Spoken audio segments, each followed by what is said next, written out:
উপস্থাপনার সাথে যারা জড়িত ছিলেন তাদের কয়েকজনের নাম বলছি, কারণ বিশাল একটা লম্বা লিস্ট। আমাদের সময় স্বল্পতার জন্য আমি সবার নাম বলতে পারবো না। আমি আমার সহকর্মীদের কাছে সেটার জন্য দুঃখ প্রকাশ করছি। আগেই আমি যারা মঞ্চের সামনে উপবিষ্ট রয়েছেন তাদেরকে পরিচয় করিয়ে দিচ্ছি। একেবারে আমার ডান দিক থেকে Fakhruddin Al Kabir, senior research associate CPD, Muntasir Kamal, research fellow CPD. তার পাশে রয়েছেন professor Mustafizur Rahman, distinguished fellow CPD. আমার বাদিকে doctor Khondaker Golam Moazzem, research director CPD. তার পাশে Syed Yusuf Sadat, research fellow CPD. তারপরে আছেন Priyoti, senior research fellow CPD. তারপরে আছেন শিবলি, তাদের লম্বা নাম এখানে লেখা আছে, তো সিনিয়র রিসার্চ ফেলো সিপিডি।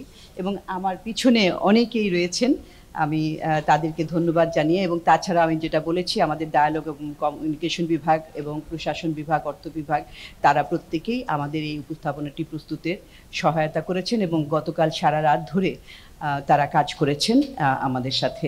এই ঈদে জামা জুতো অ্যাকসেসরিজের ডিসকাউন্ট, এবং এখানে আমি উপস্থাপনাটি অনেক দীর্ঘ, কিন্তু সময় স্বল্পতার কারণে হয়তো অনেকগুলো আমি বিস্তারিত বলতে পারবো না, খুব দ্রুত বলে যাব, কারণ এখানে 100-র উপরে পৃষ্ঠা রয়েছে যেগুলোতে আমরা বিস্তারিতভাবে বিশ্লেষণ করেছি। আমরা যে একটা কাঠামো উপস্থাপনা করে থাকি, কাঠামোটাকে ফলো করে এই বিশ্লেষণটা করে থাকি, সেটা শুরুতেই যেটা আমি বলতে চাই যে প্রেক্ষিতটা কি, যে গত 2রা জুন যে মাননীয় অর্থ উপদেষ্টা উপস্থাপন করেছেন জাতীয় বাজেট 2025-26 অর্থ বছরের জন্য, এবং এই বাজেটটা এমন একটা সময়ে উপস্থাপিত হলো যখন বাংলাদেশের অর্থনীতি বিভিন্ন ধরনের চ্যালেঞ্জের মুখে রয়েছে, এবং যার কারণে আমরা দেখেছি গত 3 বছর থেকে সামষ্টিক অর্থনীতির স্থিতিশীলতাটা ক্রমান্বয়ে ভঙ্গুর হয়েছে। এবং তার পাশাপাশি যে আমরা দেখেছি যে এই এতগুলি সমস্যার মধ্যে মূল সমস্যাগুলি অ্যাড্রেস করার জন্য যে উপযুক্ত নীতিমালা দরকার, সেই নীতিমালাগুলি বিভিন্ন পর্যায়ে নেওয়া হয়েছে। কিছু আমরা দেখছি যে কিছু ক্ষেত্রে স্থিতিশীলতা ফিরে আসছে, খুব ধীর গতিতে হলেও, কিন্তু তারপরেও জাতীয় বাজেটের কিছু বাজেটারি পদক্ষেপ, আর্থিক পদক্ষেপের মাধ্যমে এই সমস্যাগুলি অ্যাড্রেস করার জন্য চেষ্টা করা হয়ে থাকে। এবং আমরা আগে থেকেই বলে আসছিলাম যে এই বাজেটের একটা অন্যতম উদ্দেশ্য হবে যে আমাদের ওই উচ্চ মূল্যস্ফীতি যেটা প্রায় 3 বছর ধরে চলছে তার লাগাম টেনে ধরা এবং সামষ্টিক অর্থনীতির স্থিতিশীলতাটাকে ফিরিয়ে আনা, এটার জন্য। এবং সিপিডি এই আলোকে যে সমস্ত বাজেট প্রস্তাবনাগুলি উপস্থাপন করা হয়েছে সেগুলির বিশ্লেষণ তুলে ধরছে। সংক্ষেপে আমি সামষ্টিক অর্থনীতির যে অবস্থাটা, চিত্রটা আমরা বলছি, এখানে কিছু সূচক আপনারা দেখবেন যে ভালো অবস্থায় যাচ্ছে, কিন্তু অনেকগুলো সূচক লাল যেগুলো রয়েছে সেগুলো আসলে খারাপ অবস্থায় এখনো রয়েছে। যেমন আমরা দেখি যে রাজস্ব আহরণের ক্ষেত্রে বিরাট ঘাটতি, কিংবা যে জাতীয় বিনিয়োগ, পাবলিক সেক্টরে যে খরচ, সেখানেও কিন্তু একটা রিস্ট্রেন অর্থাৎ সংরক্ষণশীলতা বজায় রাখতে হচ্ছে। এবং আবার বাজেট উন্নয়ন কর্মসূচিগুলো বাস্তবায়নের ক্ষেত্রেও আমরা পুরোপুরি করতে পারি না। এবং আরও জাতীয় বাজেট কিংবা উন্নয়ন কার্যক্রম অর্থায়ন করতে গেলে ব্যাংকিং খাত থেকে অনেক ঋণ নিতে হচ্ছে সরকারকে, এবং মূল্যস্ফীতির কথা আগেই বলেছি। আর ব্যাংকিং খাতের অনেকখানি আমরা দেখেছি যে অনেক ইতিবাচক পদক্ষেপ নেওয়া হচ্ছে এবং অনেক শৃঙ্খলা ফিরিয়ে আনার জন্য আমরা চেষ্টা দেখেছি, কিছু ক্ষেত্রে ফিরে এসেছে। কিন্তু এখানে একটা অন্যতম চিন্তার কারণ হচ্ছে যে উচ্চ নন পারফর্মিং অর্থাৎ খেলাপি ঋণ, সেটি একটি। আরেকটি বিষয় যে এর মধ্যেও ইতিবাচক দিক হচ্ছে যে বহির্খাতের ক্ষেত্রে একটা ভালো ইতিবাচক পদক্ষেপ দেখা যাচ্ছে, বিশেষ করে আমাদের যে রেমিটেন্স এবং রপ্তানি আয়, সেইটার কারণে এই যে বাণিজ্য ভারসাম্য সেটা উন্নত করা গেছে, এবং আমাদের বৈদেশিক মুদ্রা রিজার্ভের ক্ষেত্রে যে পতন ছিল সেই পতনটা রোধ করা গেছে। এটি একটি ভালো বিষয়। এবং আরেকটা বিষয় যে আমাদের বৈদেশিক মুদ্রার সাথে টাকার বিনিময় হার, বিশেষ করে টাকা ডলারের বিনিময় হার, সেখানেও একটা স্থিতিশীলতা এসেছে। এবং এর প্রেক্ষিতে আমরা দেখছি যে কিছুদিন আগে এটাকে বাজার ভিত্তিক করে ফেলা হয়েছে, এবং তারপরেও এক ধরনের স্থিতিশীলতা বজায় রয়েছে। তো এই ধরনের একটা সামষ্টিক অর্থনীতির প্রেক্ষিতে কী ধরনের বাজেট হওয়া উচিত সেটাও আমাদেরকে বিবেচনা করে আমরা এটা বিশ্লেষণ করেছি। খুব সংক্ষেপে, যেহেতু এটা আমরা বাজেটের কিছু পদক্ষেপ এবং খাতের বিশ্লেষণ করব, খুব সংক্ষেপে দু একটা সূচকের কথা বলছি যে বাজেটটা কি বলা হচ্ছে, যে প্রবৃদ্ধির কথা। প্রবৃদ্ধির আগামী অর্থ বছরে সেটা 5.5 হিসাব করা হয়েছে, এবং যা 2025 অর্থাৎ চলতি অর্থ বছরের যে সংশোধিত লক্ষ্যমাত্রা, সেখানে 5% করা হয়েছে। কিন্তু একটা বিষয় মনে রাখতে হবে যে এখানে আমরা কিছুদিন আগে যে বিবিএস বাংলাদেশ পরিসংখ্যান ব্যুরো যে একটা প্রভিশনাল জিডিপি গ্রোথের এস্টিমেট করেছে, সেখানে দেখা যাচ্ছে যে সেটা হবে 2025 সালের জন্য 4%। তো এখানে 5% রিভাইজ বাজেটে সেটার সাথে একটা বিরাট গ্যাপ রয়েছে। সেটা কিভাবে অর্জন করা হবে সেটা কিন্তু স্পষ্ট নয়। অন্যতম বিষয় হচ্ছে যে বিনিয়োগ এবং জিডিপির আকারে বিনিয়োগ, বিশেষ করে ব্যক্তি খাতের বিনিয়োগের ক্ষেত্রে আমরা দেখছি যে এক ধরনের যে স্থবিরতা 23-24% মধ্যে বহুদিন থেকে আটকে আছে, সেটি একটি উদ্বেগের বিষয়। সেই প্রেক্ষিতে আগামী অর্থ বছরেও সামান্য একটু লক্ষ্যমাত্রাটা বাড়ানো হয়েছে, কিন্তু তারপরেও যে বর্তমানে যে চলমান অর্থনৈতিক অবস্থা রয়েছে, বিভিন্ন ধরনের বিনিয়োগের ক্ষেত্রে প্রতিবন্ধকতা রয়েছে, সেগুলো কাটিয়ে উঠে বিনিয়োগ কতখানি বাড়ানো যাবে সেটাও কিন্তু একটু সন্দেহের অবকাশ রয়ে যায়। আর আমরা লক্ষ্য করেছি যে এখানে ব্যক্তি খাতের বিনিয়োগের বিপরীতে সরকারি খাতের বিনিয়োগটাই কিন্তু বাড়ছিল, তো সেখানে আগামী অর্থ বছরে একটু নিম্নমুখী করা হয়েছে। আমি আরেকটি সূচক বিনিয়োগের ক্ষেত্রে যদি বলি, যেটা বললাম যে ব্যক্তি খাতের বিনিয়োগের জন্য ব্যক্তি খাতে যে ঋণ প্রবাহ ব্যাংক থেকে, সেটার লক্ষ্যমাত্রা 2026-এ 11% করা হয়েছে, কিন্তু রিভাইজ বাজেট 2025-এ সেটা কিন্তু 9.8, এবং এপ্রিল পর্যন্ত সেটা 7.5%। আরও 2 মাস পরে কতখানি বাড়বে এবং তারপরে আগামী বছরে সেটা আরও ঋণ প্রবাহটা বাড়বে, সেটা যদি বিনিয়োগের পরিবেশ উন্নত না হয় তাহলে ব্যক্তি খাতের ঋণের প্রবাহ কিভাবে বাড়বে সেটি একটি বিষয়। আর মূল্যস্ফীতির লক্ষ্যমাত্রা রাখা হয়েছে 6.5%, কিন্তু আমরা জানি যে এখন এটা মূল্যস্ফীতির সাধারণ পয়েন্ট টু পয়েন্ট বেসিসে, অর্থাৎ মাস ভিত্তিকে সেটা যদিও 9% নেমে এসেছে মে মাসে 9.5%, কিন্তু যদি যখন আমরা পুরো অর্থ বছরেরটা বিবেচনা করি তখন কিন্তু 12 মাসের একটা অ্যাভারেজ, এবং সেই 12 মাসের অ্যাভারেজটা কিন্তু মে মাসে 10.1% রয়েছে। তো সুতরাং অর্থ বছর 25-এর শেষে এবং অর্থ বছর 26-এর শেষে 6.5% অর্জন করতে হলে অনেক একটা কষ্টকর হবে, এবং এই প্রক্ষেপণটা একটা উচ্চাকাঙ্ক্ষী প্রক্ষেপণ মনে হয়, যদি না এটার বিপরীতে আরও অনেক ধরনের, আমরা পরবর্তীতে আলোচনা করব যে মুদ্রানীতি, রাজস্ব নীতি এবং বাজার ব্যবস্থা সবগুলো একসাথে যদি কাজ করে ভালোভাবে, তা না হলে এটা কষ্টকর হবে। এবং আরেকটি বিষয় যে ব্যক্তি খাতের বিনিয়োগের পাশাপাশি যেমন রপ্তানি, আমদানি, তারপর রেমিটেন্সের কথাও আমরা বলেছি সেই ক্ষেত্রে। তো এখানে এই সূচকগুলিতেও একটুখানি আগামী অর্থ বছরে প্রায় প্রতিটা সূচকেই কিন্তু একটু বৃদ্ধির কথা বলা হয়েছে, কিন্তু একটা আমরা দেখছি যে 2000 একমাত্র আপনার রেমিটেন্সের ক্ষেত্রে আমরা দেখছি যে 8%, যদিও 2025-এ এটাকে অনেক বেশি একটা, কারণ আমরা দেখেছি যে গত কয়েক মাসে বিরাট একটা প্রবাহ এসেছে।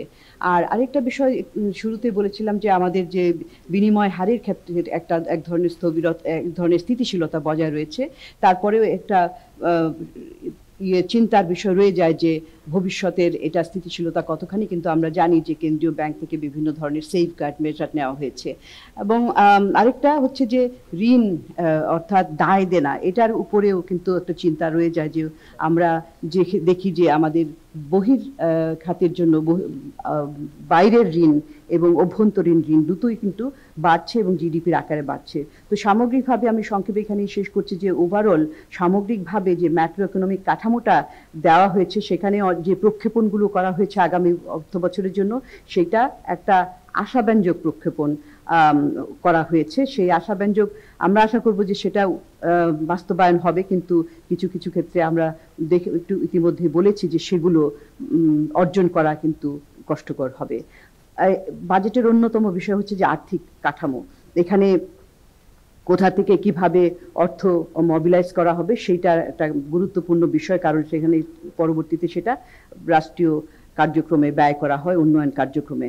আমাদের অন্যতম চিন্তার বিষয় হচ্ছে যে রাজস্ব আহরণ, এইটা আপনাকে আমাদেরকে এটাকে আরো এটার গতি না বাড়াতে পারলে যে উন্নয়ন কার্যক্রমগুলি, যে রাজস্ব কার্যক্রমগুলি, সেগুলো আসলে অর্জন করা সম্ভব না। কিন্তু আমরা ইতিমধ্যেই দেখেছি যে এই যে প্রক্ষেপণগুলো করা হয়েছে, প্রতি বছরই জাতীয় রাজস্ব বোর্ডের জন্য যে প্রক্ষেপণ করা হয়ে থাকে সেটা উচ্চাকাঙ্ক্ষী প্রক্ষেপণ করা হয়ে থাকে, এবং তার ফলে এটার মধ্যে একটা বিরাট ঘাটতি রয়ে যায়। এখন এই বছরেও যে আগামী 2026 অর্থ বছরে 2025-এর যে রিভাইজড বাজেটের যে প্রক্ষেপণ, সেইটার তুলনায় কিন্তু 8.9% বেশি। সুতরাং এটা করতে হলে বিরাট একটা সামগ্রিকভাবে একটা সংস্কার, সেটা আমরা পরবর্তীতে হয়তো আলোচনা করব, যে সংস্কারের বিষয়, যে এই ধরনের জাতীয় রাজস্ব বোর্ডের কাঠামো, প্রাতিষ্ঠানিক দক্ষতা, মানব সম্পদ দক্ষতা, এই ধরনের প্রযুক্তিগত অবস্থান দিয়ে এই একটা উল্লম্ফন অর্জন করা কতখানি সম্ভব সেটা কিন্তু প্রশ্নবিদ্ধ রয়ে যায়। এবং বিশেষ করে গত 10 বছর ধরেই আমরা দেখছি যে ধারাবাহিকভাবেই এই লক্ষ্যমাত্রাগুলো পূরণ হয় না। আরেকটি বিষয় হচ্ছে যে বাজেটও এবারের প্রতি বছরই আমাদের বাজেটটা ঘাটতি হয়ে থাকে, ঘাটতি বাজেট তৈরি করা হয়, কারণ যেহেতু ব্যয়ের পরিসরটা অনেক বেশি কিন্তু অর্থায়ন সেভাবে অভ্যন্তরীণ উৎস থেকে হয় না জাতীয় রাজস্ব বোর্ডের মাধ্যমে।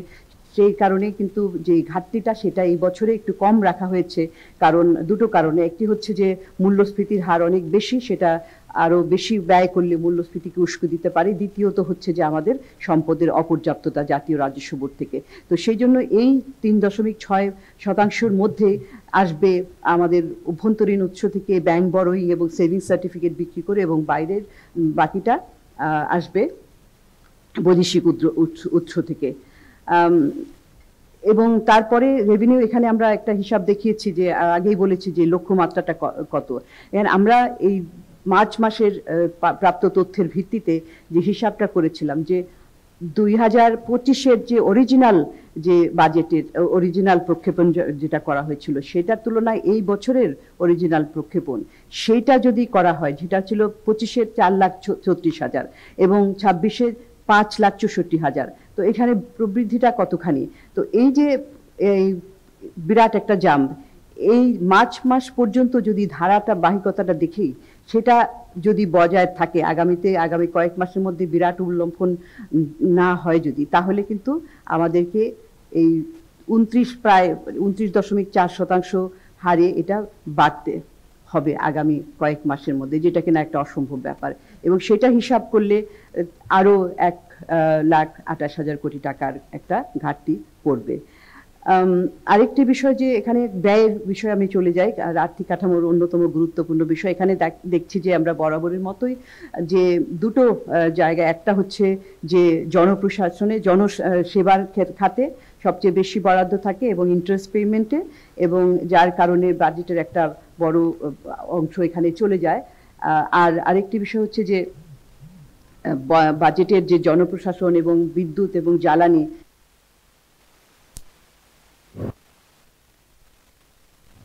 কমেছে। পাবলিক সার্ভিসের আগেও দেখেছি যে ফাইন্যান্স ডিভিশন তারা অতিরিক্ত এখানে তাদের একটা প্রবৃদ্ধি আছে, এবং এছাড়াও অন্যান্য খাতের বরাদ্দের মধ্যে ইকুইটি, তারপরে বিভিন্ন স্বায়ত্তশাসিত প্রতিষ্ঠানগুলোতে তাদের ঋণ দিতে হয় ইত্যাদি খাতেও বরাদ্দ রয়েছে। আর আমি বাজেট ডেফিসিটের কথা একটু আগে বলেছি যে কোথা থেকে আসবে, এটা আর আমি বলতে চাচ্ছি না সময়ের দিকে লক্ষ্য রেখে। আর ব্যয়ের দিকে যদি তাকাই, বার্ষিক উন্নয়ন কর্মসূচি, সেইখানে আমরা দেখেছি যে বরাদ্দটা করা হয়েছে সেটা 2025 অর্থ বছরের বাজেটের তুলনায় বেশি। আপনারা দেখতে পাচ্ছেন এখানে যে চিত্রটি দেওয়া হয়েছে। একটি বিষয় হচ্ছে যে এই 2025 চলমান অর্থ বছরের যে বাজেট বাস্তবায়ন, অর্থাৎ বাজেটের এডিপি বাস্তবায়ন, সেটার বাস্তবায়নের হারটা 70% মতো হতে পারে যদি বেস্ট কেস সিনারিও, কারণ এখানে বিভিন্ন কারণে স্লোতগতি হয়েছে, এটি একটি বিষয়। এবং তার পাশাপাশি যে এখানে মূল দুটো বড় বড় খাত প্রায়শই এটা উপরের দিকে থাকে, দুটো প্রজেক্টে কিন্তু অনেক বেশি খরচ দেখা যাচ্ছে। রূপপুর নিউক্লিয়ার পাওয়ার প্ল্যান্ট এবং Dhaka mass rapid transit development project, সেইখানে দেখা যাচ্ছে। এবং যে এডিপির আকারটা এখানে জিডিপির 3.7% করা হয়েছে, যেটা কিনা বাজেটের মধ্যে ছিল 2025-এ 4.7। সুতরাং এখানেও একটা সংকোচনের আমরা ধারা লক্ষ্য করছি সঙ্গতভাবে বিভিন্ন কারণে। আর আরেকটা বিষয় হচ্ছে যে আমাদের এডিপির যে শেয়ার, সেটা টাকার অঙ্কে 35,000 কোটি টাকা এটা কমে যাবে বিভিন্ন খাতে, এবং এখানে 15টা খাতের মধ্যে আমরা দেখেছি যে 14টা খাতে কম আছে।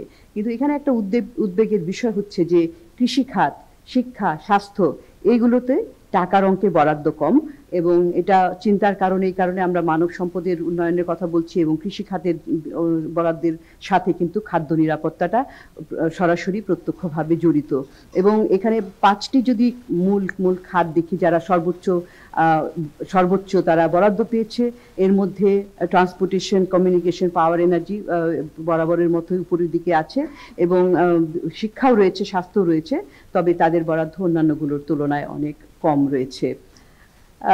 আরেকটি বিষয় যে এখানে বিস্তারিতভাবে বাজেটের বিভিন্ন বাজেট বরাদ্দ অনুযায়ী এডিপিতে কোন কোন প্রকল্পে বরাদ্দ দেওয়া হয়েছে, এবং একটা দেখা যায় যে প্রকল্পের সংখ্যা বাড়তে থাকে, ক্যারি ওভার প্রজেক্ট, নতুন প্রজেক্ট যুক্ত হয় বহুদিন থেকে, এবং তার পাশাপাশি কিছু প্রকল্প থাকে যেগুলোতে কোনো ধরনের বরাদ্দ দেওয়া হয় না। এবারের বাজেটে আমরা দেখেছি যে 26টা নতুন প্রকল্প এই বাজেটে অন্তর্ভুক্ত করা হয়েছে, এবং তাদের শেয়ারগুলো কমেছে কিছুটা। আরেকটি বিষয় হচ্ছে যে 94টা নতুন প্রজেক্ট যে রিভাইজড এডিপিতে সেটা এখানে যুক্ত করা হয়েছে, কিন্তু আগের তুলনায় এটা অনেক কম, যেটা কিনা আমরা মনে করি যে এটা একটা ভালো পদক্ষেপ। যেমন 2024-এর রিভাইজ বাজেটে 227টা ছিল, সেখান থেকে এটি একটি ভালো বিষয়। আর আরেকটা গুরুত্বপূর্ণ হচ্ছে যে অনেক প্রকল্প, যেটা বললাম যে সেখানে কিন্তু আনএপ্রুভ থাকে, এবং সেখানে কিন্তু একটা সিম্বলিক একটা অ্যালোকেশন থাকে, নামে মাত্র অ্যালোকেশন থাকে, 1 লাখ টাকার মতো একটা টোকেন অ্যামাউন্ট থাকে। সেইটা আমরা দেখেছি যে এই বছরে একটু বেড়েছে। এটাও একটা আশ্চর্যজনক বিষয়, ইন্টারেস্টিং বিষয়, কিংবা এখানে কেন এতগুলি প্রজেক্টকে সিম্বলিক অ্যালোকেশন দিয়ে রাখা হয়েছে সেটা কিন্তু আমরা মনে করি না যে এটা ঠিক পথে রয়েছে।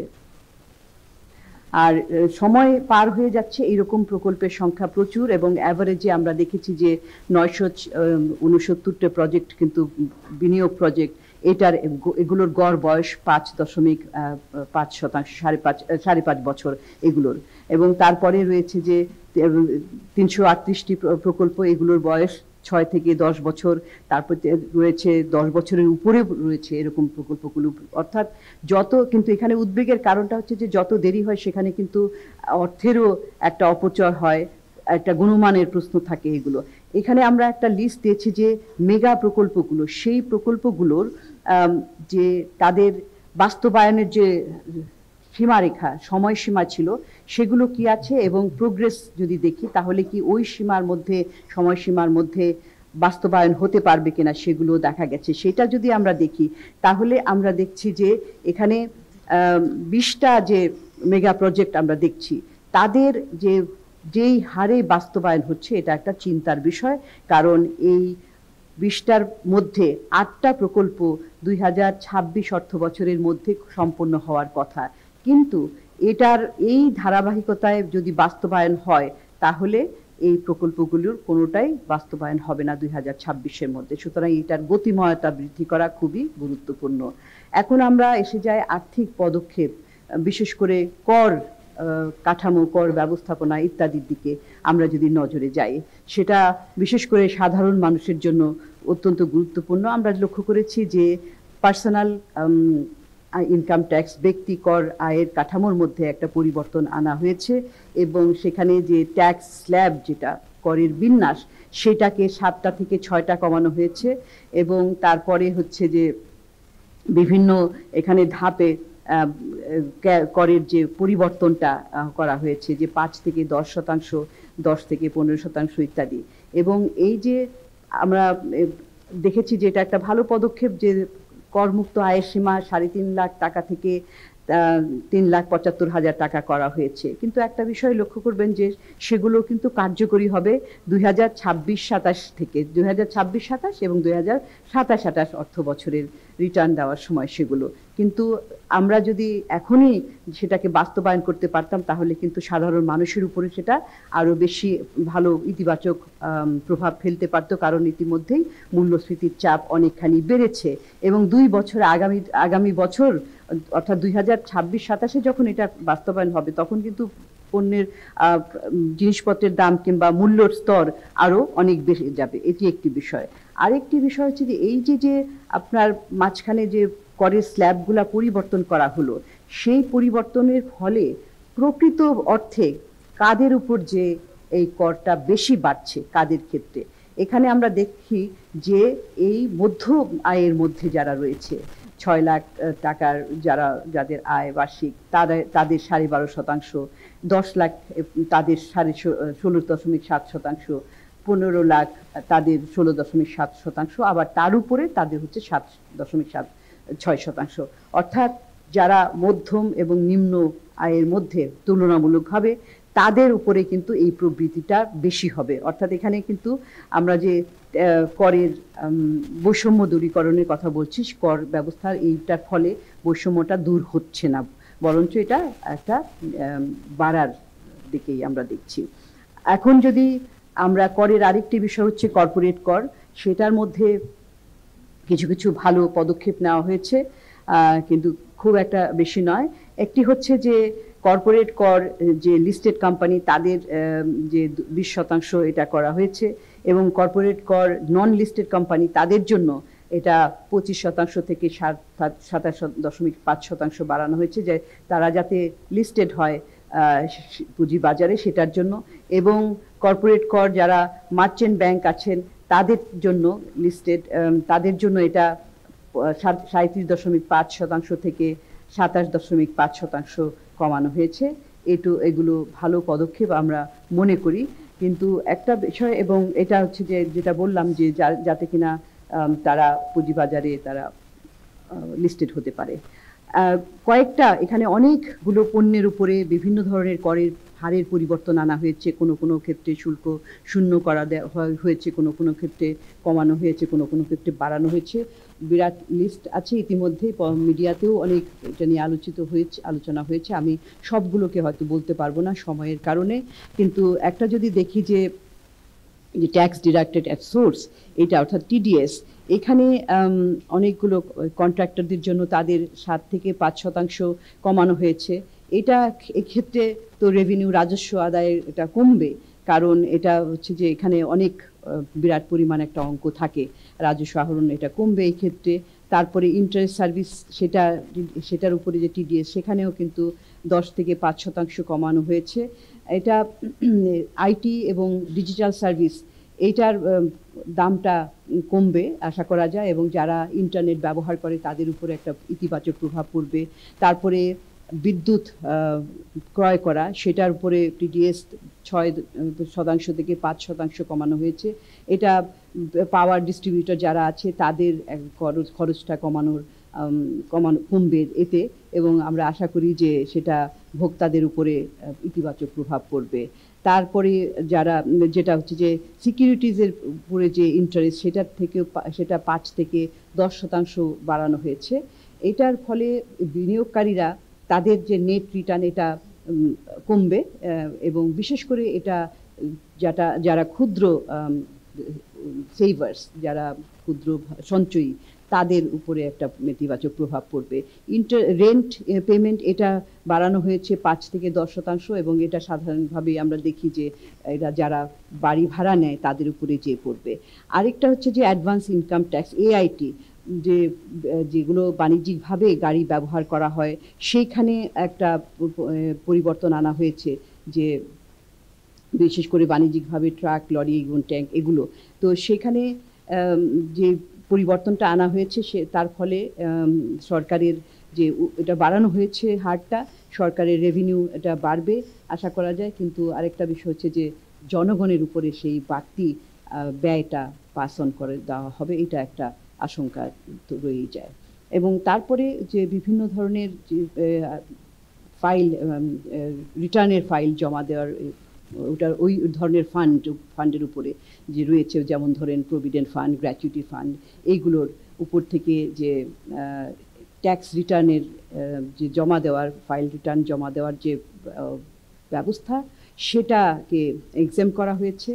এবং তারপরে একটা বিষয় বলা হয়েছে যে এখানে প্রুফ অফ সাবমিশন যদি না দেখানো হয় তাহলে আবার ট্যাক্স টিডিএস এটা বাড়ানো হবে 10 থেকে 15%। এখানে একটা কনফিউশনের বিষয় রয়েছে যে আসলে এটা একটু অ্যাম্বিগুইটি রয়েছে, এটা কিভাবে এটা আরও একটু পরিষ্কার করে বললে তাহলে এটার লায়াবিলিটিটা, ট্যাক্স লায়াবিলিটিটা কেমন হবে কার উপরে, সেটা একটু বোঝা যেত। এখানে আরও মানে পরিষ্কার করে ব্যাখ্যার প্রয়োজন রয়েছে। সবচেয়ে গুরুত্বপূর্ণ এবং বহুল আলোচিত সেটি হচ্ছে যে এখানে অপ্রদর্শিত আয়কে বৈধতা দেওয়ার একটা প্রস্তাব দেওয়া হয়েছে, এবং এই বৈধতার ফলে এটা দেওয়া হয়েছে যে বিল্ডিং অথবা অ্যাপার্টমেন্ট সেইখানে সেটা ক্রয় করতে গেলে তো অপ্রদর্শিত আয় দেখিয়ে এবং এটা বর্ধিত হারে স্পেশাল বিশেষ কর দিয়ে সেটা ব্যবহার করা যাবে। এবং কিন্তু আপনারা জানেন যে সিপিডি বরাবরই বলে এসেছে যে অপ্রদর্শিত অর্থ, অর্থাৎ যেটাকে আমরা কালো টাকা বলে থাকি, কালো টাকাকে বৈধকরণের যে প্রস্তাব সেটা একেবারেই বন্ধ করা উচিত। সেটা নৈতিকভাবে সমর্থনযোগ্য নয় এবং সেটা আমরা নৈতিকভাবে সমর্থন করি না। এবং এটা যারা সৎ করদাতা, সৎ আয় করে তাদের প্রতি একটা অনুৎসাহ হিসাবে কাজ করে এবং তাদের যে নৈতিকতার উপরে একটা আঘাত হিসাবে আমরা মনে করি। এবং এটা আমরা প্রস্তাব করছি যে এটা যাতে উইথড্র করা হয়। এবং আরেকটা বিষয়, এটার মাধ্যমে হচ্ছে যে বৈষম্য সৃষ্টিরও একটা হাতিয়ার। যেমন ধরেন যে আমরা জানি যে আবাসন খাত, এই খাতের যে মূল্য সেটা কিন্তু অত্যন্ত বেশি, এবং এর একটি কারণ যে এই যে বিভিন্নভাবে অবৈধভাবে উপার্জিত অর্থ সেই খাতে যে সেইটার দামটা কিন্তু বাড়িয়ে তোলে, যার ফলে সাধারণ জনগণ যারা বৈধভাবে অর্থ উপার্জন করে তাদের জন্য একটা অ্যাপার্টমেন্ট কেনা কিংবা একটা বসত বাড়ি এখানে কেনার তাদের জন্য প্রায় অসম্ভব হয়ে পড়ে, এবং যার ফলে একটা সমাজে বৈষম্য হয়। এবং আমরা সেজন্যই বলছি যে এই যে জুলাই আন্দোলন হলো সেইটা তো বৈষম্যহীন আন্দোলন হয়েছিল, বৈষম্যহীন সমাজের জন্য। এবং ইনফ্যাক্ট এই যে বাজেটের প্রত্যয়টাও কিন্তু বলা হচ্ছে যে বৈষম্যহীন সমাজ প্রতিষ্ঠা করার, সেটার সাথে চরমভাবে সাংঘর্ষিক। তারপরে হচ্ছে যে বিভিন্ন ধরনের সম্পদ এবং স্বাস্থ্য, পরিবেশ ইত্যাদির উপরে কিছু সারচার্জ করা হয়েছে। এবং আমরা যেটা বলছি যে সারচার্জের ফলে আমরা যেটা পরিবেশগতভাবে এটা পজিটিভভাবে আমরা দেখছি, বিশেষ করে ধরুন যে ইলেকট্রিক ভেহিকেল ইত্যাদির উপরে সারচার্জ এটা কমানো হয়েছে, যার ফলে এটাকে একটা পরিবেশ বান্ধব অবস্থা সৃষ্টি করতে সহায়তা করবে, পরিবেশ বান্ধব গাড়ি ব্যবহারকে উৎসাহিত করবে। আর আরেকটা হচ্ছে যে স্বাস্থ্যের ক্ষেত্রেও, যেমন ধরুন যে বিভিন্ন ধরনের সিগারেট, বিড়ি ইত্যাদির উপরে যে বাড়ানো হয়েছে, সেটাও স্বাস্থ্যের পয়েন্ট অফ ভিউ থেকে একটা ভালো পদক্ষেপ। পরোক্ষ করের যে মেজারগুলি, সেখানেও প্রচুর পরিবর্তন আনা হয়েছে, কিন্তু কিছু কিছু ক্ষেত্রে, যেমন আমি দু একটা বলতে পারি, সেটা হচ্ছে যে কনস্ট্রাকশন কোম্পানিদের সার্ভিসের উপরে যে ভিএটি এটা বাড়ানো হয়েছে। তো এর ফলে স্বাভাবিকভাবেই কস্ট অফ সার্ভিস এটা বাড়বে, যার ফলে এটা কিন্তু আবার যারা সেবাটা নিয়ে থাকে তাদের উপরই যেয়ে পড়ে। অর্থাৎ সব কিছু, যে কোনো প্রায় প্রতিটা পদক্ষেপেরই যেটা দেওয়া হয়, যে ধরনের কর প্রস্তাবনা করা হয়, সেটা কিন্তু ভোক্তাদের উপরে যেই আসলে আলটিমেটলি পড়ে, যদিও সরকার এখান থেকে রাজস্ব আহরণ করে। সুতরাং এখানে একটা ব্যালেন্সের প্রয়োজন রয়েছে। আমি আরও দ্রুত একটু চলে যাই, সাপ্লিমেন্টারি ডিউটি ইত্যাদি রয়েছে কয়েকটা এখন। আচ্ছা, একটা গুরুত্বপূর্ণ বিষয় হচ্ছে যে এখানে পাওয়ার, যে এনবিআর অফিসিয়ালদের যে একটা পাওয়ার দেওয়া হয়েছে, যে তারা যে অ্যাসিস্ট্যান্ট রেভিনিউ অফিসার, যেটা আগে ছিল যে অ্যাসিস্ট্যান্ট কমিশনার অথবা অ্যাসিস্ট্যান্ট ডিরেক্টর, তারা যে বিভিন্ন ধরনের বিভিন্ন জায়গায়, বাংলাদেশের বিভিন্ন জায়গায় যে তাদের যে local value added tax office আছে, তারা সেইখানে তারা বিভিন্ন জায়গায় প্রতিষ্ঠানে তারা তথ্য সংগ্রহ, তাদের যে বিক্রি করে যে যারা মানে যারা ব্যবসায়ী, তাদের বিভিন্ন ধরনের বিক্রির তথ্য এবং তারপরে আরও বিভিন্ন ধরনের তথ্য তারা সংগ্রহ করতে পারে। এটা ব্যাপকভাবে, এটা আগে একটু উপরের ধরেন উপরের লেভেলের একটা অফিসারদের দেওয়া হতো, কিন্তু তাদেরকে এই যে পাওয়ারটা দেওয়া হয়েছে, এটা সুপারভিশন কিংবা মনিটরিংয়ের জন্য ভালো, কিন্তু এখানে একটা শঙ্কা রয়ে যায় যে এই ধরনের পাওয়ার আরও জুনিয়র অফিসারদেরকে আরও ব্যাপকভাবে যদি এই পাওয়ারটা দেওয়া হয়, তাহলে এইটা সত্যিকারভাবে যৌক্তিকভাবে ব্যবহার হচ্ছে কিনা এবং এটার ফলে কোনো ধরনের অনৈতিক প্র্যাকটিস, এটাকে দুর্নীতির দিকে নিয়ে যাবে কিনা, সেটাও কিন্তু একটা চিন্তার বিষয় রয়েছে। সেটাকে আরও বিবেচনা করা উচিত বলে আমরা মনে করি। আর আরেকটি গুরুত্বপূর্ণ বিষয় হচ্ছে যে আপনারা জানেন যে বাংলাদেশ যে 2026 নভেম্বরে স্বল্পোন্নত দেশ থেকে উন্নয়নশীল দেশে যাবে, তো তখন আমাদেরকে আসলে তখন আর আমরা যে ধরনের কর, বিশেষ করে শুল্ক, আমদানি শুল্ক দিয়ে থাকি, সেইগুলোর ক্ষেত্রে আমরা সেটা দিতে পারবো না, কারণ আমরা যেই দেশ থেকে আমদানি করে থাকি তাদের বাজারে প্রবেশ করতে হলে আমরা যদি শুল্ক শুনে যাই, আমাদেরকেও তাদেরকে সেই রকমই শুল্ক সুবিধা দিয়ে প্রবেশ করতে হবে। অর্থাৎ যে নন রেসিপ্রোসিটি যে থাকে, যে আমরা দিচ্ছি, আমরা শুল্কমুক্ত যাচ্ছি, তারা শুল্ক দিয়ে আসছে, এইরকম একটা ব্যবস্থা থাকবে না। এই শুল্ক যদি আমরা যৌক্তিকীকরণ করে এটাকে ধাপে ধাপে কমিয়ে না আনতে পারি, তাহলে আমাদের আন্তর্জাতিক বাণিজ্যের ক্ষেত্রে খুবই সমস্যা হবে। সেই ক্ষেত্রে আমরা দেখেছি যে কিছু কিছু ক্ষেত্রে পদক্ষেপ নেওয়া হয়েছে এবং সেখানে কিছুটা এখানে বিভিন্ন ধরনের পণ্যের কথা বলা আছে, যে 12টা এইচএস কোড 12 লেভেলে, সেটা তাদের জন্য ট্যারিফ ভ্যালু, সেটা যে এটাকে উইথড্র করা হয়েছে, ট্যারিফ রেটটা কোনো কোনো ক্ষেত্রে কমানো হয়েছে। তো যেটা কাঠামোগত সংস্কারের বিষয় এখানে, সেটা হচ্ছে যে নতুনভাবে যে 3% কাস্টম ডিউটি টিয়ার এটা ইন্ট্রোডিউস করা হয়েছে, আগে যেটা 6 টিয়ারে ছিল, এটাকে কমিয়ে আনা হয়েছে, এটা একটা পদক্ষেপ নেওয়া হয়েছে। এবং তার পাশাপাশি 40% সাপ্লিমেন্টারি ডিউটি রেট, এটাকে অ্যাড করা হয়েছে। এটার যে ফ্রেমওয়ার্কটা 12 টিয়ারে ভাগ করা হয়েছে এবং আরও যে কিছু এসেনশিয়াল ফুড আইটেম, তারপর ফার্টিলাইজার, সিড, এগুলো রয়েছে, সেগুলোর উপরে জিরো ট্যারিফ এটা বহাল রয়েছে। এটি একটি বিষয়। কিন্তু একটা বিষয় মনে রাখতে হবে যে এগুলো আমরা করছি, কিন্তু এটার তো আবার ট্যাক্স ইমপ্লিকেশন রয়েছে। জাতীয় রাজস্ব বোর্ড আবার কর আহরণ থেকে, তাদের সম্পদ আহরণ থেকে বঞ্চিত হবে। সুতরাং এইটাকে পুষিয়ে নেওয়ার জন্য যেটা আমরা বলছি যে রাজস্ব আহরণের যে এটার মধ্যে দক্ষতা বৃদ্ধি করা, এটার কার্যকারিতা বৃদ্ধি করা, এই জাতীয় রাজস্ব বোর্ডের যে সংস্কার ইত্যাদি করতে হবে, অটোমেশন ইত্যাদি করে এই ক্ষতিটাকে, অর্থাৎ এই লসটাকে পুষিয়ে আনতে হবে, যাতে কিনা আমরা আরও বেশি করে রাজস্ব আহরণ করতে পারি। আরেকটা বিষয় আমরা এটা নিয়ে ডায়ালগও করেছি, আমি হয়তো বেশি বলবো না, যে যুক্তরাষ্ট্র যে একটা রেসিপ্রোকাল ট্যারিফ দিয়েছে সারা পৃথিবীতে, সেখানে বাংলাদেশের উপরও যে রেসিপ্রোকাল ট্যারিফ আছে উচ্চ হারে, বর্তমানে যদিও 90 ডেজের মধ্যে এটাকে একটু কমিয়ে 10% বেজ রাখা হয়েছে, অন টপ অফ যে বাংলাদেশ বিভিন্ন পণ্যের মধ্যে যে ট্যারিফ দিয়ে থাকে যুক্তরাষ্ট্রের বাজারে প্রবেশ করতে গেলে 15% মতো, তার উপরে।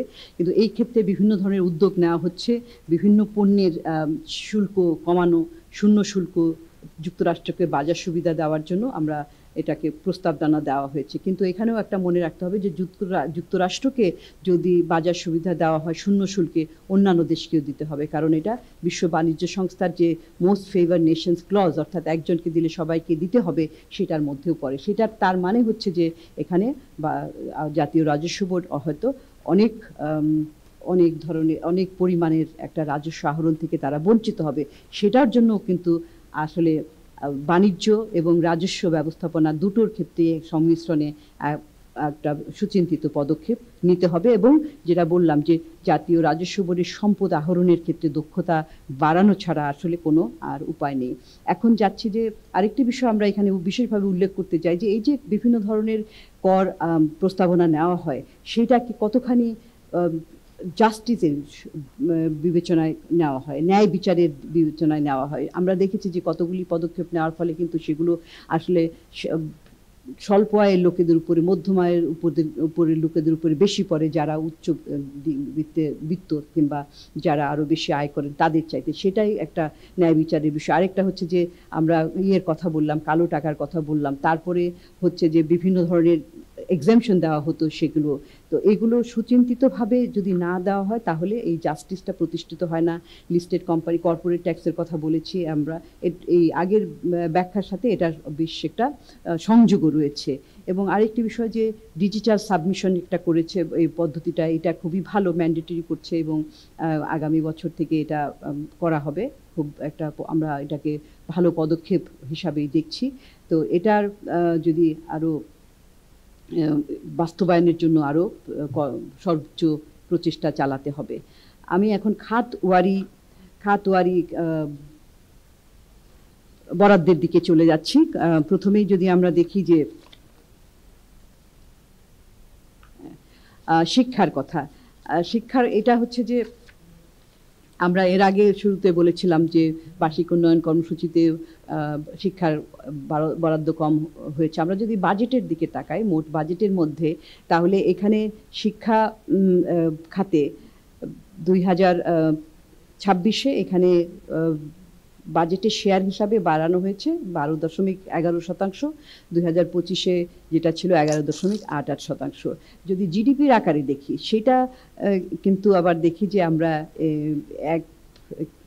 আগে ছিল মানে যেটা 2025 অর্থ বছরে 1.69%, এটা কমে 1.53% হয়েছে। এক্ষেত্রে আমরা দেখি যে আপনারা এখানে একটা চিত্রের মধ্যেও দেখতে পাচ্ছি, দেখেন যে এই শিক্ষা খাতের বাজেটের বরাদ্দ জিডিপির 2% মধ্যেই কিন্তু রয়েছে এবং 1.5, 1.6 কিংবা 7 সর্বোচ্চ এর মধ্যেই কিন্তু চলাচল করছে। অথচ অন্যান্য স্বল্পোন্নত দেশে অনেক দেশই কিন্তু তারা এই 2% কিংবা 2%-এর উপরে।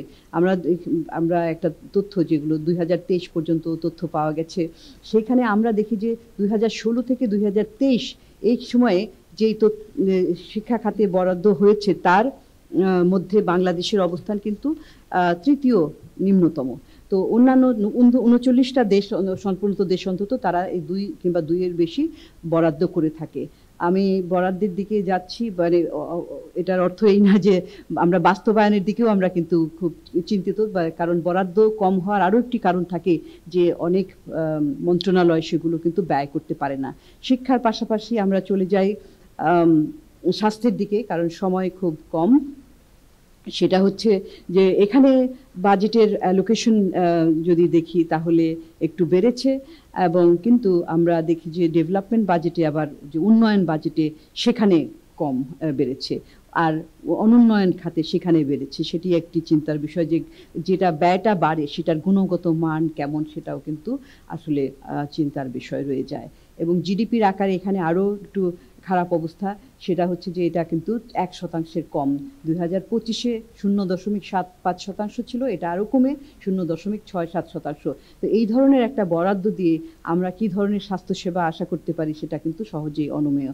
বিস্তারিত এখানে রয়েছে, এবং আমরা জানি যে এই এত কম বরাদ্দের মধ্যে স্বাভাবিকভাবে জনগণের যে নিজের পকেট থেকে খরচ, অর্থাৎ আউট অফ পকেট এক্সপেন্ডিচার, সেটাও কিন্তু অনেক বেশি। সামাজিক নিরাপত্তার দিকে যাই। সামাজিক নিরাপত্তা খাতেও আমরা দেখছি এখানে বরাদ্দ, এখানে অনেকগুলো যে প্রোগ্রাম রয়েছে, একই ধরনের প্রোগ্রাম, প্রায় 140টার মতো কর্মসূচি ছিল, সেগুলোকে কমিয়ে এখন সেটা 99টার মতো করা হয়েছে। এবং তারপরে আমরা দেখি যে আমরা এই বহু বছর থেকে একটা কনসার্ন, উদ্বেগ প্রকাশ করে আসছি যে এখানে কি কি অন্তর্ভুক্ত করা হয়, এবং সেখান থেকে আমরা দেখেছি যে এই সরকারি একটা 3টা খাত ছিল যেটা এখানে সামাজিক নিরাপত্তার সাথে খুব একটা সরাসরি জড়িত না। সরকারি চাকুরিজীবীদের পেনশন, তারপরে কৃষি খাতের ভর্তুকি, সঞ্চয়পত্রের সুদের হার, এইগুলো আমরা এগুলোকে বাদ দিয়ে যখন দেখি তখন কিন্তু আসল প্রকৃত বরাদ্দ অনেক কমে যায়।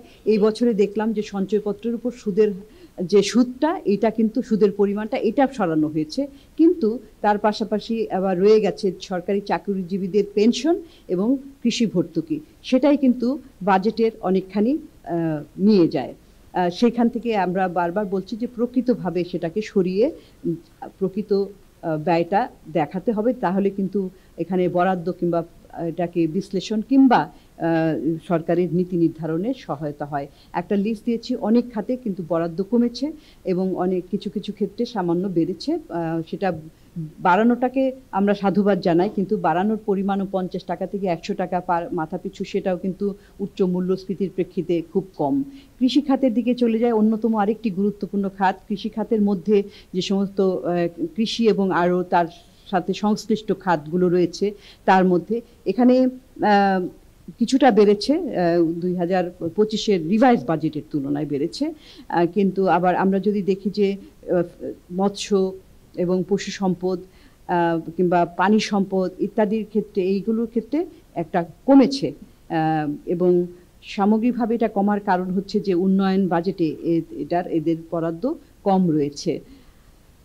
এখানেও কিন্তু আরও বিশেষভাবে ডিসএগ্রিগেটেডভাবে কিন্তু বিভিন্ন প্রকল্পের বিস্তারিত আলোচনা করা হয়েছে। এখানেও ক্যারি ওভার প্রজেক্ট অর্থাৎ চলছে আগের বছরগুলো থেকে, সেগুলোর পরিমাণও কিন্তু বৃদ্ধি পেয়েছে কৃষি খাতেও। এগুলো বিভিন্ন খাতে খাতে আমরা যখন প্রকল্পর বিশ্লেষণ করি, একটা এই বৈশিষ্ট্যগুলো কিন্তু লক্ষ্য করা যায়। আর আরেকটা বিষয় যে এখানেও কিন্তু যে প্রকল্পগুলো যে চলমান, তাদের যে বাস্তবায়নের যে সীমারেখা, সেই সীমারেখার মধ্যে কতগুলি বাস্তবায়ন হবে সেগুলো আমরা তুলে ধরেছি। আর এখন দু একটা আর্থিক পদক্ষেপ যেগুলো ফলাফল কি হবে, একটা হচ্ছে যে কৃষিখাত থেকে যে আয় হবে সেটা 5 লাখ টাকা পর্যন্ত করের আওতামুক্ত থাকবে। এটা কৃষকদের উপর একটা ইতিবাচক প্রভাব ফেলবে এবং আমরা মনে করি যে এটা তাদেরকে একটা স্বস্তি দিবে। তবে তার ই-টিন রেজিস্ট্রেশন এটা কিন্তু বাড়াতে হবে তাদেরকে, কারণ কৃষি খাতেও অনেক আয় বেড়েছে ব্যক্তি পর্যায়ে।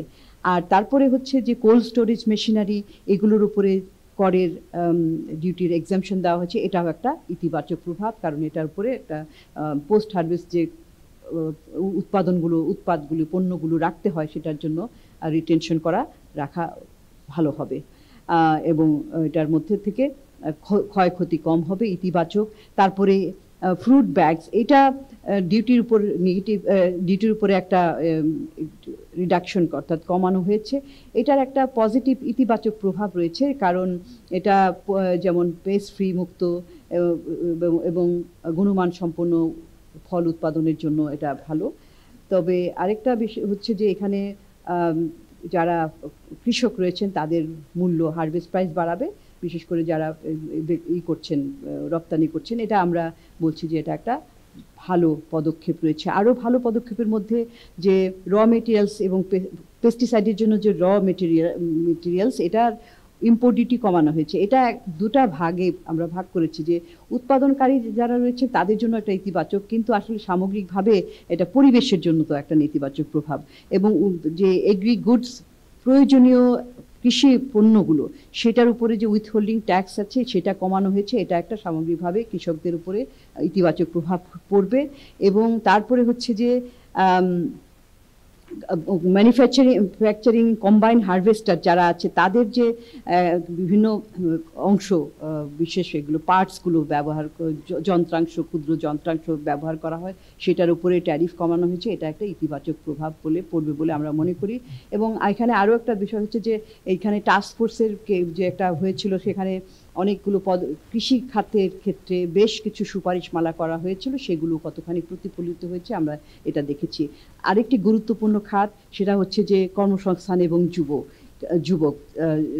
যুব সম্প্রদায়, সেটার ক্ষেত্রে, কারণ আমরা জানি যে এই যে যুব সম্প্রদায়ের জন্য কর্মসংস্থানের অভাব, সামগ্রিকভাবে যে বাজারে যেই ধরনের শ্রমবাজারে যেই সংখ্যায় ছাত্রছাত্রীরা, শিক্ষার্থীরা, যুবক সম্প্রদায় যারা প্রবেশ করে, তাদের সকলেই তো চাকরি পাচ্ছে না, এবং বেকারত্বের হার, যত বেশি শিক্ষিত তত বেশি আসলে বেকারত্বের হার বেশি, সেটা আমরা দেখছি।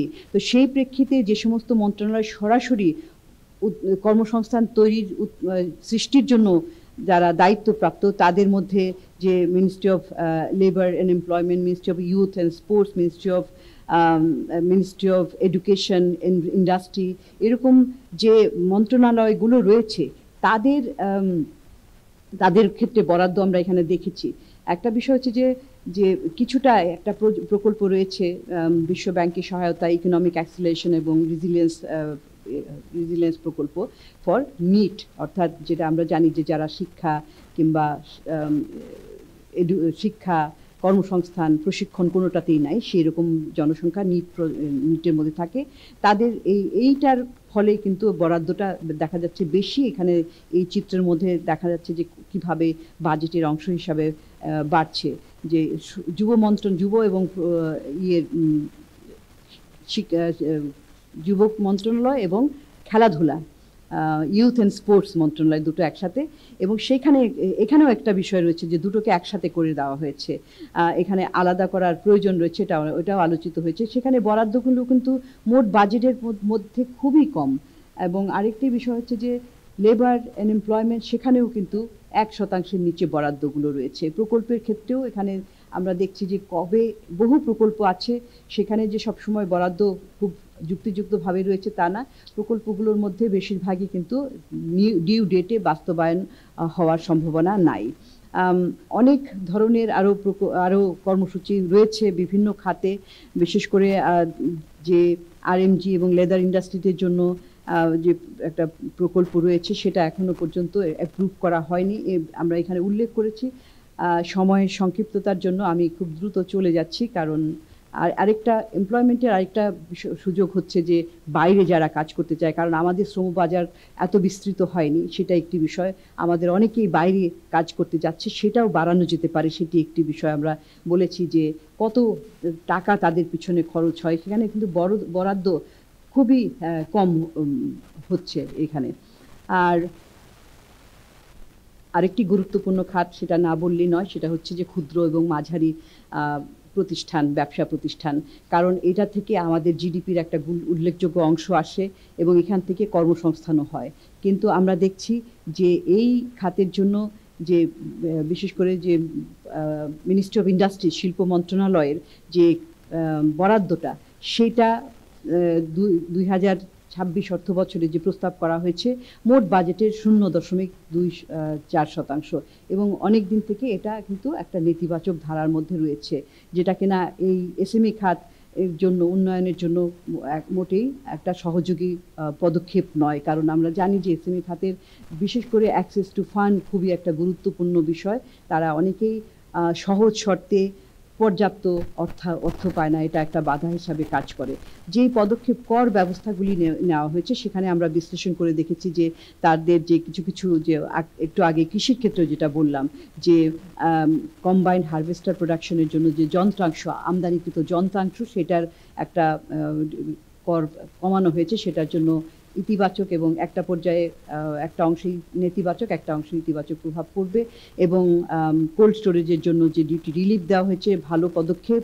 তারপরে হচ্ছে যে বিভিন্ন ধরনের যে পণ্য কিংবা কাঁচামাল যেগুলো উৎপাদনের জন্য মাটির কাঁচামাল, মাটির পণ্য উৎপাদনের জন্য লাইমস্টোন, টিস্যু পেপার ইত্যাদি রয়েছে, সেগুলোর উপরে যে কর শুল্ক কমানো হয়েছে, ভালো ইতিবাচক প্রভাব। কিন্তু আরেকটা বিষয় হচ্ছে যে অনলাইন সেলের উপরে ভিএটি বাড়ানো হয়েছে 5 থেকে 15%, আগেই বলেছে, সেটা কিন্তু একটা নেতিবাচক প্রভাব পড়বে এটার উপরে।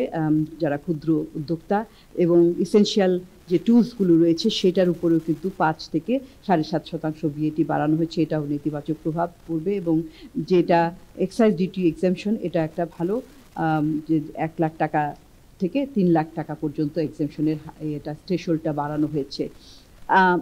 আরেকটি গুরুত্বপূর্ণ খাত বিদ্যুৎ খাতেও কিন্তু এখানে বরাদ্দটা পাওয়ার এবং এনার্জি ডিভিশন, এখানে বরাদ্দটা কমানো হয়েছে 0.8%।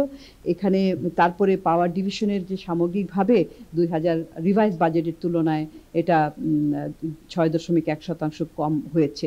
আমি এটা একটু দ্রুত যাব, কারণ আমি এই সুযোগে বলে নিতে চাই যে আগামী 26শে জুন পাওয়ার এবং এনার্জি খাত নিয়ে বিস্তারিত বাজেট বিশ্লেষণ করা হবে, সেখানে আপনাদের সামনে তুলে ধরা হবে।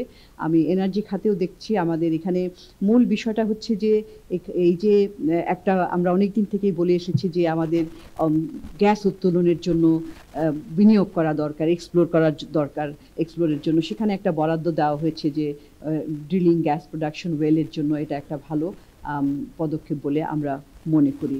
আমি পরিবেশের দিকেও যাচ্ছি। আচ্ছা, পরিবেশের দিকে সেখানেও কিছু পদক্ষেপ নেওয়া হয়েছে, কিন্তু যদি পরিবেশ বিষয়ক যদি খাত, ক্লাইমেট রেলিভেন্স সেক্টরগুলি খাতগুলি রয়েছে, সেখানে যে বরাদ্দ দেওয়া হয়েছে সেটা 2025 অর্থ বছরের তুলনায় 1.9% কম। সেটা আমরা ভালো পদক্ষেপ মনে করছি না, যদিও বিভিন্ন পরিবেশ বান্ধব উদ্যোগের কথা বলা হয়েছে, সেইগুলো আমরা ভালো পদক্ষেপ হিসাবে মনে করি। একটা বিষয় হচ্ছে যে যেই বরাদ্দগুলো আবার দেওয়া হয় 2021 অর্থ বছর থেকে দেখছি যে এই ব্যবহারটা, ইউটিলাইজেশন হারটা, এটা কিন্তু একটা স্টেগনেট অবস্থায় রয়েছে। 85%-এর বেশি আর হচ্ছে না। ইনফ্যাক্ট গড়ে ওই 85%-এর মধ্যেই বেশিরভাগ খাতের জন্য রয়ে যায়, এখানেও রয়েছে। আমরা এর আগে বাজেট রিকমেন্ডেশনের সময় অনেক ধরনের প্রস্তাবনা করেছিলাম। ওভারঅল এর মধ্যে আমরা বলেছি যে কমেছে, এবং সেটা রিভাইজ বাজেটের ক্ষেত্রেও দেখছি। আর আচ্ছা, তারপরে আমাদের যে বাংলাদেশ ক্লাইমেট চেঞ্জ স্ট্র্যাটেজি এবং অ্যাকশন প্ল্যান, এটার জন্য যে বিভিন্ন থিম্যাটিক এরিয়াতে মিটিগেশন রিলেটেড, অর্থাৎ কার্বন নিঃসরণ এটা বন্ধ করার জন্য সেখানে বরাদ্দ আছে 14.2% এই ক্লাইমেট বাজেটের মধ্যে। তারপরে হচ্ছে ডিজাস্টার ম্যানেজমেন্টের জন্য 5.77%। আরেকটা গুরুত্বপূর্ণ, এটা এনার্জির সাথেও জড়িত, সেটা হচ্ছে যে নবায়নযোগ্য জ্বালানি। সেখানে আমরা দেখেছি যে এখানে অ্যালোকেশনটা কিন্তু এডিপি অ্যালোকেশন কম হচ্ছে। এটা চিন্তার বিষয়, কারণ আমাদের এটা নবায়নযোগ্য জ্বালানির দিকে যে কার্বন এমিশন কমানোর একটা লক্ষ্যমাত্রাও রয়েছে ভবিষ্যতে। এবং এখানে যারা জলবায়ু পরিবর্তনের কারণে কিন্তু ক্ষতিগ্রস্ত, তাদের জন্য অনেক ধরনের সামাজিক নিরাপত্তা কর্মসূচি নেওয়া হয়। সেইখানে আমরা দেখেছি যে এই ধরনের যে সামাজিক সুরক্ষা প্রকল্প, ক্লাইমেট রিলেটেড, ক্লাইমেট ফোকাস, সেইটার কিন্তু সংখ্যা, সেইটার অ্যালোকেশনটা, পরিমাণটা বেশ খানিকটা কমে গিয়েছে, এবং সেটা এই 2026-এ এটা 6 মোট সামাজিক সুরক্ষার মধ্যে 6.2%। আর গত অর্থ বছরে সেটা ছিল মোট অ্যালোকেশনে 17%, সুতরাং একটা উল্লেখযোগ্য পরিমাণে কমেছে। এখানে বিভিন্ন প্রকল্পগুলো আমরা দেখেছি যেগুলো কিন্তু এই ক্লাইমেট ফোকাসড সামাজিক সুরক্ষা কর্মসূচি। এখানে আমরা বিভিন্ন ধরনের যে জীবাশ্ম জ্বালানির উপর নির্ভরশীল গাড়ির উপরে কী ধরনের ট্যাক্স দেওয়া যেতে পারে, প্রবর্তন করা যেতে পারে, সেগুলোর ব্যাপারে বিস্তারিত বলেছি। এগুলো আমরা বাজেটের আগেও প্রস্তাবনার সময় বলেছি। জেন্ডার বাজেট, নারীর উন্নয়নের জন্য বাজেট, সেটা আমরা দেখেছি যে সেখানেও কিন্তু বাজেটটা এই 26 অর্থ বছরে কমেছে 2025-এর তুলনায়। এবং রেলিভেন্ট যে প্রকল্প, জেন্ডার রেলিভেন্ট অ্যালোকেন্ট, সেটা অর্থাৎ একটা তো হচ্ছে যে তাদের যে সরাসরি ধরেন মন্ত্রণালয়ের জন্য, কিন্তু অন্যান্য মন্ত্রণালয়েও যে বরাদ্দ থাকে, সেইখানে এটা সামগ্রিকভাবে একটা নেতিবাচক দিকে আমরা দেখছি। আমরা এর আগেও বিভিন্ন খাতে জেন্ডার বাজেটের বরাদ্দের জন্য সুপারিশমালা করেছিলাম। আরেকটা বিষয়, এটা এখানেও ইউটিলাইজেশনের ক্ষেত্রে দেখছি যে ইউটিলাইজেশন অর্থাৎ বাস্তবায়ন, বরাদ্দেরটা বাস্তবায়নের ক্ষেত্রে কিন্তু এটা কমছে। এটার দিকেও মনোযোগ দেওয়া দরকার, কারণ বাস্তবায়ন যত কম হবে, বাস্তবায়ন সক্ষমতা তাদের দুর্বল, এটা ধরে নিয়ে তাদের উপরে কিন্তু আরও বেশি অ্যালোকেশন করার সুযোগ থাকে না, তাদের অ্যালোকেশন আরও কমিয়ে দেওয়া হয়। আমি সর্বশেষে চলে যাচ্ছি যে যাতায়াত এবং যোগাযোগ ব্যবস্থা, সেখানেও আমরা দেখেছি যে একটা উল্লঙ্ঘন ঘটেছে। যাতায়াত এবং যোগাযোগ ব্যবস্থা প্রায় 18% বেড়েছে, এবং সেখানে এটা আমরা আশা করি যে এই ব্যবস্থার এই বরাদ্দটা বাড়ার ফলে মানুষের যাতায়াতের জন্য বিশেষ করে যোগাযোগ ব্যবস্থা স্মুথ করার ক্ষেত্রে আরও খুব গুরুত্বপূর্ণ ভূমিকা পালন করবে। এটা সাধারণ মানুষের জন্য, যারা ব্যক্তি খাতের ব্যবসা বাণিজ্য করে থাকেন তাদের জন্য খুবই গুরুত্বপূর্ণ। তা না হলে এটা ব্যবসার ক্ষতি হয়ে থাকে, মানুষের কর্মঘণ্টাও নষ্ট হয়। এখানেও আমরা অনেক প্রকল্পের কথা দেখেছি। আরেকটি হচ্ছে যে স্থানীয় সরকার এবং গ্রামীণ উন্নয়ন, সেখানে কিন্তু বরাদ্দ এবারে কম দেখানো হয়েছে। গ্রামীণ উন্নয়নের জন্য কিন্তু বরাদ্দ বাড়ানো প্রয়োজন, কারণ আমাদের যে শহরকেন্দ্রিক উন্নয়ন সেটার ফলে কিন্তু একটা দূরত্ব, একটা বৈষম্য বাড়ছে এবং গ্রামে কর্মসংস্থানের সুযোগ বাড়ছে না। সেইটাকে প্রসারিত করলে আমাদের একদিকে সেখানে অর্থনৈতিক উন্নয়ন হবে এবং শহরের উপরে যে চাপ সেটাও কিন্তু কম হবে। আর আরেকটি বিষয়, আমরা এখন সব শেষে চলে যাচ্ছি, সময় খুব সংক্ষিপ্ত, সেটা হচ্ছে যে সামগ্রিকভাবে আমরা যদি দেখি যে এই বাজেটে যে একটা গুরুত্বপূর্ণ বিষয় হচ্ছে যে এই পর্যন্ত যে বাজেটগুলি বাংলাদেশের ইতিহাসে দেওয়া হয়েছে এটার মধ্যে আগের বছরের তুলনায় বাজেটের আকার কম, এটাই প্রথম, এটা একটা ব্যতিক্রমধর্মী।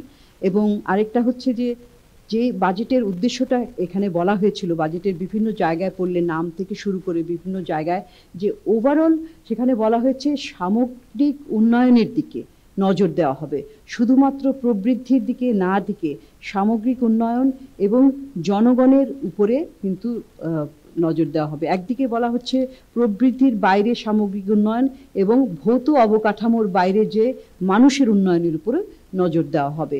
কিন্তু এই প্রত্যয়গুলা বাজেটারি পদক্ষেপ যেগুলো নেওয়া হয়েছে সেইটার মাধ্যমে এটা প্রতিফলন ঘটানো হয়নি। এটি আমাদের একটা পর্যবেক্ষণ।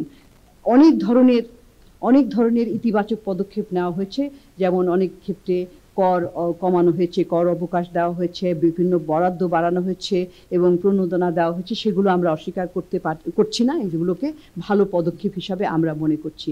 কিন্তু সামগ্রিকভাবে এই যে অর্থনৈতিক চ্যালেঞ্জগুলো রয়েছে বিভিন্ন খাতে, এবং এই চ্যালেঞ্জগুলি কিন্তু অনেক হোলিস্টিক্যালি দেখার প্রয়োজন হয়ে রয়েছে, শুধুমাত্র খণ্ডিতভাবে বিভিন্ন জায়গায় বরাদ্দ বাড়িয়ে বা কমিয়ে না। সামগ্রিক যে উদ্দেশ্যটা দেওয়া হয়েছে, বাজেটের মূল উদ্দেশ্য, সেটার সাথে সামঞ্জস্যপূর্ণ সেটা নয়। এবং যেটা বলেছি যে বাজেটের এটাই ডকুমেন্টটার নামই দেওয়া হয়েছিল যে বৈষম্যবিহীন। আমরা আগেও বলেছি আলোচনার সময়ে যে এই বৈষম্যবিহীন স্পিরিটের সাথে বাজেটারি পদক্ষেপগুলো কিন্তু সাযুজ্যপূর্ণ নয়। এবং আমরা আশা করি যে মাননীয় অর্থ উপদেষ্টা বাজেটের প্রস্তাবনাগুলি আবার বিবেচনা করে সেটা মানুষকেন্দ্রিক জনমুখী করবেন, এবং বিশেষ করে যে বৈষম্যমূলক পদক্ষেপ, কালো টাকা সাদা করার মতো এরকম আরও যে সমস্ত নেতিবাচক পদক্ষেপগুলি রয়েছে সেগুলি পুনর্বিবেচনা করবেন এবং রহিত করবেন। এবং এটা করতে পারলে তিনি আমাদের যে অর্থনৈতিক ব্যবস্থাপনা, সেই ব্যবস্থাপনার মধ্যে একটা ফুটপ্রিন্ট রেখে যেতে পারবেন। আমি আপনাদেরকে সবাইকে ধন্যবাদ জানাচ্ছি, এখানেই শেষ করব। তবে সব শেষে আমি ধন্যবাদ জানাতে চাই চ্যানেল আইকে, যারা এই অনুষ্ঠানটি এই অনুষ্ঠানটি সরাসরি তাদের চ্যানেলের মাধ্যমে জনগণের মাঝে পৌঁছে দিয়েছেন। আমি ধন্যবাদ জানাতে চাই ফরিদুর রেজা সাগর, ব্যবস্থাপনা পরিচালক, জনাব শাইখ সিরাজ, পরিচালক বার্তা প্রধান, MK জামান এবং তার সহকর্মীরা যারা এখানে উপস্থিত রয়েছেন, তারা পরিচালনার সাথে জড়িত, তাদের প্রত্যেককে ধন্যবাদ জানাচ্ছি। চ্যানেল আইয়ের দর্শকদের ধন্যবাদ জানাচ্ছি। আমাদের অনুষ্ঠান চলবে ফেসবুক লাইভে এবং সামনে যারা বসে আছেন তাদের সামনে। এবং আমি উপস্থাপনাটি খুবই সংক্ষেপে, এখানে দেখতে পাচ্ছেন যে 140টার মতো স্লাইড রয়েছে, এগুলো বলার মতো এটার উপরে কিন্তু জাস্টিস করা হয়নি। সেই জাস্টিসটা যাতে হয় সেজন্য আমি এখন প্রশ্নোত্তর পর্ব খুলে দেব। আপনাদের প্রশ্নের জবাব দেবেন আমাদের সহকর্মী যারা রয়েছেন সামনে এবং পিছনে, তারা খেটেছেন এবং